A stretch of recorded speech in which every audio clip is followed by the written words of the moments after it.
दिल्ली में विधानसभा चुनाव को लेकर बड़ी जानकारियां साझा कर रहे हैं और दिल्ली में विधानसभा चुनाव को लेकर खासा उत्साह देखने को मिल रहा है। बीजेपी कांग्रेस हो या फिर आम आदमी पार्टी पूरी शिद्दत के साथ प्रचार में जुटी हुई है। सभी पार्टियों के दिग्गज अपने प्रत्याशियों के लिए रैलियां कर रहे हैं और बीते रोज बीजेपी के फायर ब्रांड नेता और यूपी के सीएम योगी आदित्यनाथ दिल्ली में गरजे, तो वहीं आज बीजेपी अध्यक्ष जेपी नड्डा और बीजेपी सांसद अनुराग ठाकुर समेत दूसरे नेता भी बीजेपी के लिए दिल्ली में प्रचार करेंगे। इस बीच कांग्रेस नेता राहुल गांधी की दिल्ली में रैलियों के कुछ कार्यक्रम रद्द भी हुए हैं, जिनमें से अरविंद केजरीवाल की नई दिल्ली सीट भी है। पूरे मामले में रैली को लेकर बीजेपी सांसद रविशंकर प्रसाद ने निशाना साधा और प्रसाद का कहना था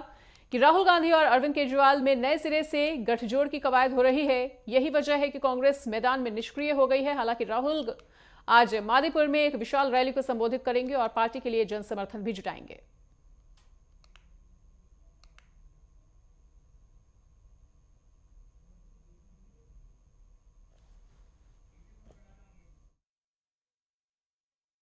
सवाल है अलग लड़ने का नहीं, सवाल है ईमानदारी से लड़ने का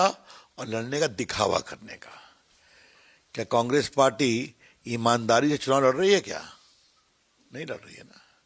ये साफ दिखाई पड़ रहा है ना। इसलिए क्योंकि वो चाहते हैं कि बीजेपी हारे और इस बार दिल्ली की जनता कांग्रेस और केजरीवाल जी दोनों को हराएगी। और उन्हें 10 साल में क्या हुआ है, भ्रष्टाचार, शीश महल, शराब का घोटाला, मुख्यमंत्री, ऐसा तो हुआ ही नहीं, मुख्यमंत्री भी जेल में, उप मुख्यमंत्री भी जेल में, शराब के कारोबारी जेल में, उनके सांसद जेल में और लंबे जेल में रहे और सब कुछ सामने है। तो इस भ्रष्टाचार के खिलाफ दिल्ली को सुशासन चाहिए, भारत की राजधानी है और केंद्र सरकार के साथ दिल्ली चले, ये जनता समझती है और वोट देगी। तो जेपी नड्डा समेत कई दिग्गजों ने देखिए जन समर्थन जुटाने का प्रयास किया है और इसी कड़ी में जेपी नड्डा आज जन समर्थन जुटाने के लिए एक बार फिर से दिल्ली की सड़कों पर उतरते हुए नजर आएंगे। दिल्ली के दंगल में तमाम सियासी दिग्गजों ने अभी तक जन समर्थन जुटाने का भरपूर प्रयास किया है। दिल्ली के दंगल में आज दिग्गजों का जमावड़ा एक बार फिर से देखने को मिलेगा। आपको बता दें कि जेपी नड्डा समेत कई दिग्गजों की जनसभाएं भी आज दिल्ली में होती हुई नजर आएंगी।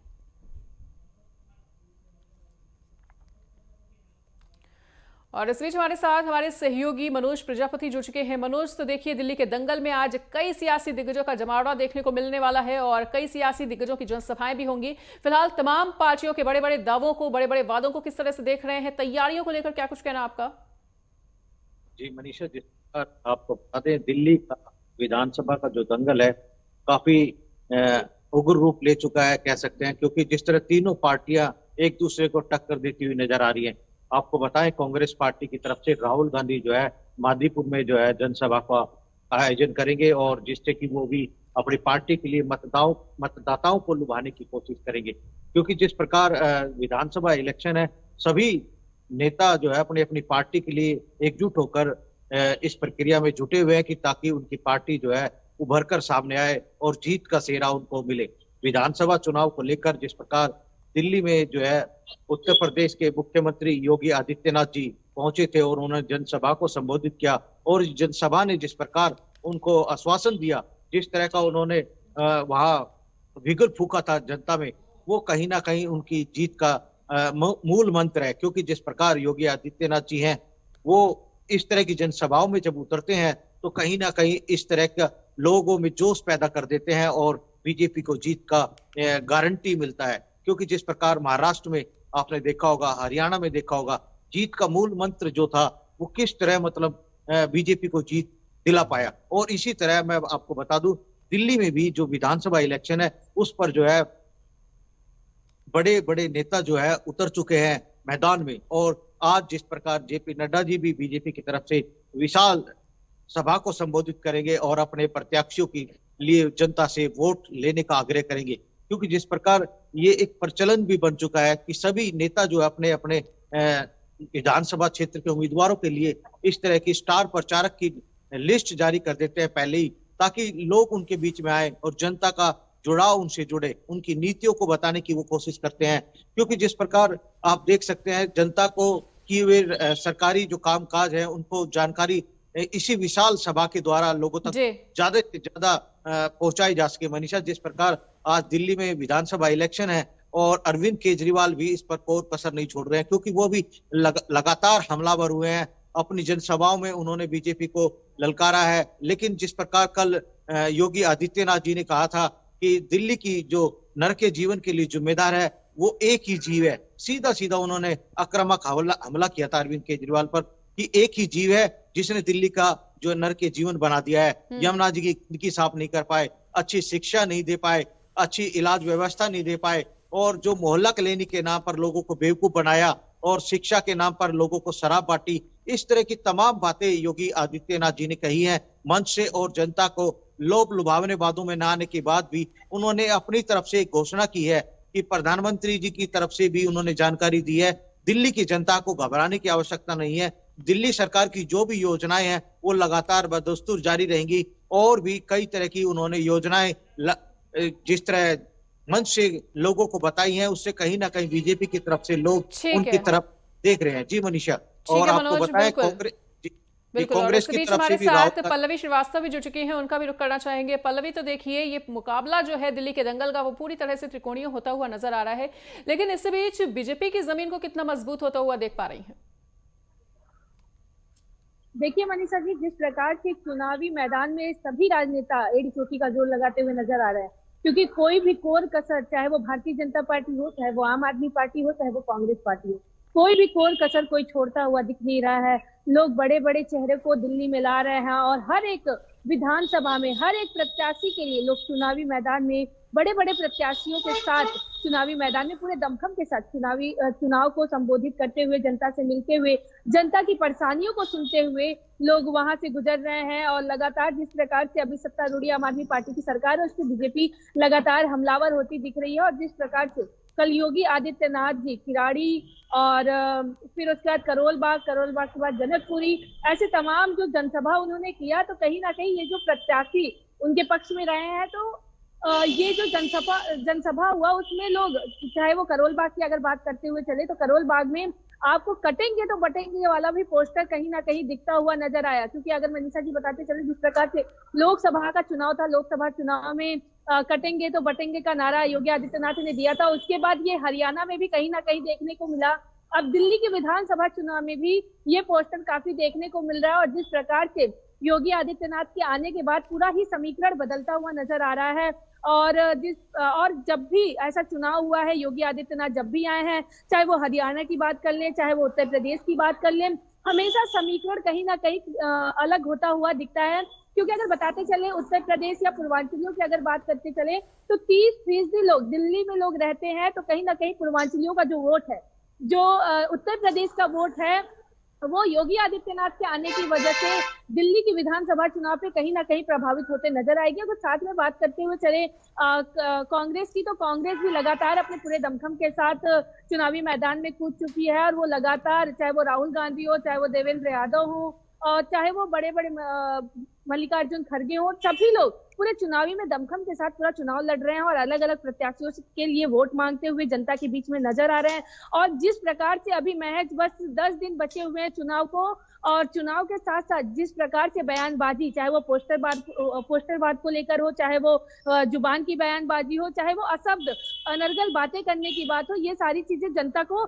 दिख रही है। और जनता से भी हम रूबरू हो रहे हैं, रुख कर रहे हैं, और जनता भी लगातार ऐसा कह रही है कि इस बार जो दिल्ली की सत्ता है कहीं ना कहीं पलटती हुई नजर आ रही है। कोई कंफर्मेशन तो नहीं है, क्योंकि 10 साल की जो सत्तारूढ़ी सरकार रही है, वो फिर से अपनी तीसरी बार सरकार बनाने के लिए पूरे दमखम के साथ चुनावी मैदान में कूद चुकी है। पर फिर भी जो जनता है, जनता का मूड इस बार कई जगह पे चेंज होता हुआ दिख रहा है। और जिस प्रकार से जनता ही जनार्दन है, जनता ही लोगों को सत्ता में बैठाती है मनीषा जी। और साथ ही अगर बात करते चले कि जिस प्रकार से बीजेपी के, चाहे वो योगी आदित्यनाथ हो, चाहे वो पुष्कर सिंह धामी हो, चाहे वो जेपी नड्डा हो, या फिर और भी बड़े बड़े जो प्रमुख चेहरे हैं, वो भारतीय जनता पार्टी लगातार अपने विधानसभा में उतारती हुई नजर आ रही है। और पूरे दमखम के साथ भारतीय जनता पार्टी कोई भी कोर कसर छोड़ती हुई नजर नहीं आ रही है। और जिस प्रकार से उन्होंने संकल्प पत्र में उन्होंने महिलाओं को जिस प्रकार से तमाम ऐसी योजनाएं देने की बात की, दूसरे उन्होंने संकल्प पत्र में युवाओं के लिए बात की, और तीसरे संकल्प पत्र की अभी बारी है, क्योंकि चुनाव 10 दिन पहले है। 10 दिन बाद है और उसके बाद ठीक है पल्लवी, बिल्कुल। संकल्प पत्र होगा वो कहीं ना कहीं अब बिजनेस और दिल्ली की डेवलपमेंट को देखते हुए होगा। और साथ ही जिस प्रकार से योगी आदित्यनाथ जी आए थे, उन्होंने कई बार अरविंद केजरीवाल पर हमलावर होते हुए दिखे और उन्होंने कहा कि अरविंद केजरीवाल जो है वो दिल्ली की जनता को, वो जो जनता है उनके सामने काफी चुनौतियों भरी बातें लेके आ रही है। उन्होंने बोला था बिजली फ्री दे देंगे, उन्होंने कहा था कि पानी फ्री दे देंगे, यमुना साफ कर देंगे, पर ऐसे कोई भी काम नहीं हुए हैं। अरविंद केजरीवाल पर हमलावर होते हुए योगी आदित्यनाथ ने ठीक है। कई ऐसी बातें भी बोली और साथ में जिस प्रकार से चुनाव का जो रुख है वो रुख भी मुड़ता हुआ नजर आ रहा है, क्योंकि त्रिकोणी समीकरण में पूरा चुनाव चल रहा है और चुनाव चलते चलते जिस प्रकार से महज बस 5 तारीख को जनता अपना वोट डालेगी और 8 तारीख को पता चलेगा कि दिल्ली की सत्ता में कौन काबिज होता है, क्योंकि जो चुनाव है वो काफी अहम हो चुका है मनीषा जी, क्योंकि चुनाव है। पल्लवी लौटेंगे आपके पास, बिल्कुल बातें होती रहेगी और लगातार जो चुनावी समीकरण है वो भी बदलता रहेगा। ठीक है, लौटेंगे आपके पास, बिल्कुल। दोनों ही सहयोगी बने रहिए हमारे साथ, लगातार इस बातचीत को आगे भी जारी रखेंगे, पर यहाँ पर रुकेंगे एक छोटे से ब्रेक के लिए। ब्रेक के बाद स्वागत है। और जैसा कि बात चल रही है दिल्ली में विधानसभा चुनाव की, जिसको लेकर खासा उत्साह देखने को मिल रहा है और बीजेपी कांग्रेस हो या फिर आम आदमी पार्टी पूरी शिद्दत के साथ चुनावी प्रचार में जुटे हुए हैं। और तीनों ही पार्टियों की क्या क्या तैयारियां हैं ये बताने के लिए दो सहयोगी भी लगातार बने हुए हमारे साथ। मनोज, एक बार फिर से आपके पास आते हुए, देखिए जैसा कि अभी आप पल्लवी को सुन रहे थे और उन्होंने बताया कि किस तरह से बीजेपी अपनी जमीन को, चुनावी सियासी जमीन को और तैयारियों को धार देने में जुटी हुई है और अपनी जमीन को मजबूत करने में जुटी हुई है। अगर कांग्रेस की भूमिका को जानने का प्रयास किया जाए, क्योंकि देखिए ये तो तमाम जनता से और मतदाताओं से बातचीत करके पता चल रहा है कि कहीं ना कहीं तख्ता पलट संभव है, लेकिन कांग्रेस की भूमिका को किस तरह से देख रहे हैं इस चुनाव में? जी मनीषा, बिल्कुल इस समय जो है कांग्रेस की पूरी धारदार रणनीति अपनाई हुई है और राहुल गांधी का जिस प्रकार कल बयान आया था कि थोड़ी सी रणनीति में बदलाव किया जाएगा ताकि कांग्रेस इस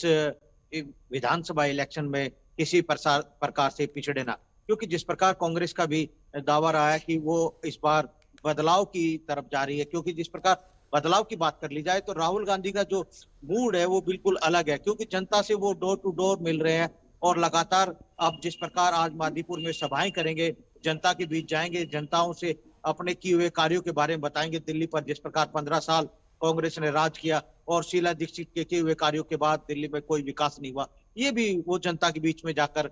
बताने वाले हैं, ताकि जनता को ये समझ आए कि कांग्रेस ने भी दिल्ली में जो विकास के डेवलपमेंट को काम जो किए हैं वो किस तरह किए हैं। और आने वाले समय में जो अरविंद केजरीवाल की सरकार है 3 बार दिल्ली में काबिज रही है, चौथी बार बदलाव होना चाहिए ताकि कांग्रेस को भी मौका मिले और वो देश के लिए और दिल्ली के लिए कुछ काम कर सके। जिस प्रकार राहुल गांधी ने हमला केजरीवाल जी पर बोला था, वो कहीं ना कहीं गठबंधन में जो रहकर काम कर रहे थे उससे अलग है बिल्कुल, क्योंकि जो सोच और नीति है वो बिल्कुल अलग हो चुकी है। आज अरविंद केजरीवाल जो है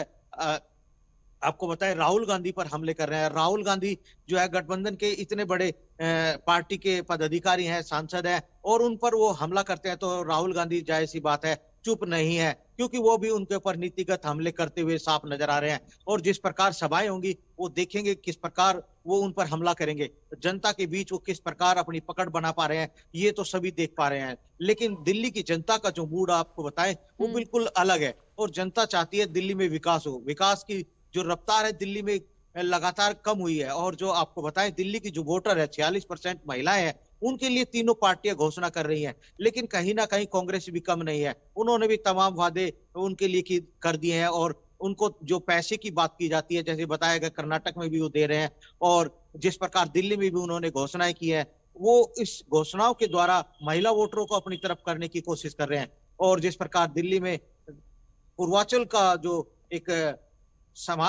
लोग हैं वो इस तरह है कि वो भी उनके लिए वोटर का काम करते हैं और उस वोट बैंक की रणनीति को भी कांग्रेस अपने हाथ जाने नहीं देना चाहती, क्योंकि इस प्रकार दिल्ली में जो पूर्वांचल का दबदबा है उसको देखते हुए कांग्रेस ने भी पूरी कमर कस ली है और तमाम पूर्वांचल के नेताओं को दिल्ली में लाने की तैयारी कर ली है। और आपको बताएं जिस प्रकार अलग अलग पोस्टर वार हुए थे, उसी प्रकार अलग अलग सॉन्ग भी जारी किए गए हैं। अरविंद केजरीवाल की पोल खोली जा रही है और इस प्रकार मान लिया जाए जनता का जिस प्रकार मानना है उससे कहीं ना कहीं बीजेपी को बढ़त इस इलेक्शन में मिलेगी, क्योंकि आम आदमी और कांग्रेस की टक्कर भी इसमें नजर आ रही है और बीजेपी इसमें बढ़त निकालने के लिए पूरी जो रणनीति की आला कमानों की तरफ से दी गई थी। पल्लवी भी लगातार बनी हुई है हमारे साथ, उनका एक बार फिर से रुख करते हुए। पल्लवी, तो जैसा कि आप सुन रही हैं कि हर कोई, हर पार्टी महिला वोटर्स को अपने में साधने में लगी हुई है, अपनी तरफ करने में जुटी हुई है, और ऐसे में महिला वोट बैंक जो है वो एक बड़ा फैक्टर साबित होने वाला है दिल्ली विधानसभा इलेक्शन में। क्या लगता है कि बीजेपी को जो चुनावी रणनीति है वो काम करने वाली है महिला मतदाताओं पर? उनका चुनावी मूड क्या कुछ कहता हुआ? देखिए मनीषा जी, चाहे वो लोकसभा का चुनाव हो चाहे विधानसभा का चुनाव हो, सबसे पहले महिला और फिर उसके बाद युवा चुनावी मैदान में लोग सबसे ज्यादा अगर रिझाने की कोशिश की जाए या उनके लिए सम्मान की बात की जाए या उनकी सुरक्षा की बात की जाए, तो सबसे पहले महिला ही उनके सामने आती है। और साथ में अगर महिलाओं की बात करते चले तो जिस प्रकार से हम लगातार अपने दिल्ली दा दंगल में हम जनता को दिखाते हुए नजर आ रहे हैं और महिलाओं से भी खास बातचीत कर रहे हैं कि जैसे ही चुनाव आता है वैसे ही क्यों तमाम पार्टियां महिलाओं को रिझाने में लग जाती है, तमाम सुरक्षा देने की बात करती है, तो कहीं ना कहीं उनका बयान जो है आपत्तिजनक आता हुआ नजर आ रहा है। उनका ये कहना है कि